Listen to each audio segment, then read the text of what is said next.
যদি আপনার জন্ম নাইজেরিয়াতে হতো তাহলে আপনি 54 থেকে 55 বছরের ভিতরেই মারা যেতেন। এবং বেশিরভাগ নাইজেরিয়ান নাগরিক 54 থেকে 55 বছরের ভিতরেই মারা যায়। আসলে তাদের দেশের সমস্যাটা কি সেই বিষয়ে আজকে আলোচনা করব কিছু দিক নিয়ে। তো চ্যানেলে নতুন হয়ে থাকলে চ্যানেলটা সাবস্ক্রাইব করবেন, ভিডিওটি ভালো লাগলে অবশ্যই শেয়ার করে দেবেন। তো শুরু করি। নাইজেরিয়ার মানুষের গড় আয়ু মাত্র 54 থেকে 55 বছর। মানে কি জানেন, অনেক মানুষ 60 বছর দেখার আগেই মারা যায়। বিশেষ করে গ্রাম অঞ্চলে গরিব পরিবারের এবং শিশুদের ক্ষেত্রে এই সংখ্যাটা আরও ভয়াবহ হয়ে দাঁড়ায়। কিন্তু এটা কোনো দুর্ঘটনা নয়, এটা একটি সিস্টেমের ফল। যেমন স্বাস্থ্যসেবার অভাব নাইজেরিয়ার সবচেয়ে বড় সমস্যা। চিকিৎসা সবার জন্য নেই। অসুস্থ হলে হাসপাতালে যেতে ঘন্টার পর ঘন্টা সময় লাগে। অনেক জায়গায় ডাক্তারই পাওয়া যায় না। ওষুধ কেনার টাকা তো আরও দূরের কথা। এখানে এখনও জ্বর বা ডায়রিয়া হলে মানুষের মৃত্যু হয়। আমাদের দেশ বা অন্যান্য দেশে এগুলো খুব সহজেই সারিয়ে তুলতে পারে, আর সেই রোগে তারা মৃত্যুবরণ করে। আরও রয়েছে যেমন রোগ আর শিশু মৃত্যুহার।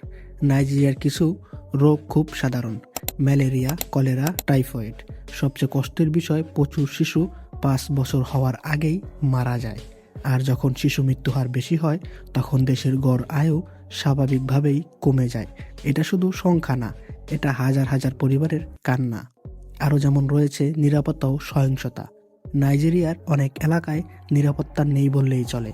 অপহরণ, সন্ত্রাস, সহিংসতা এর ভয়ে মানুষ হাসপাতালে যেতে দেরি করে, শিশুরা স্কুলে যায় না, জীবন হয়ে ওঠে অনিশ্চিত। এই চাপ আর ভয় মানুষের শরীর ও মনে নীরবে ক্ষতি করে দেয়। যেমন রয়েছে খাদ্য ও সমস্যা।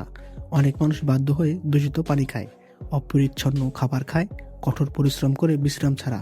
ফলে অল্প বয়সেই আসে হৃদরোগ, উচ্চ রক্তচাপ, কিডনি সমস্যা। জীবন শেষ হয়ে যায় ধীরে ধীরে, নীরবে। সব কিছুর মাঝেও নাইজেরিয়ার পরিবর্তন আসছে। টিকাদান বাড়ছে, সচেতনতা বাড়ছে, নতুন প্রজন্ম শিক্ষা পাচ্ছে। এই পরিবর্তনই আগামী দিনে মানুষের আয়ু বাড়াতে পারে। নাইজেরিয়া আমাদের শেখায়, শুধু সম্পদ থাকলে জীবন দীর্ঘ হয় না, দরকার স্বাস্থ্য, নিরাপত্তা আর মানুষের মৌলিক অধিকার। এই বাস্তবতা শুধু নাইজেরিয়ায় নয়, পৃথিবীর আরও কিছু দেশে একই গল্প চলছে। পরের ভিডিওতে জানাবো আর কোন কোন দেশে মানুষ অল্প বয়সে মারা যায়। ভিডিওটি ভালো লাগলে শেয়ার করুন। এমন বাস্তব চিত্র পেতে সাবস্ক্রাইব করুন। দেখা হবে অন্য ভিডিওতে। আল্লাহ হাফেজ।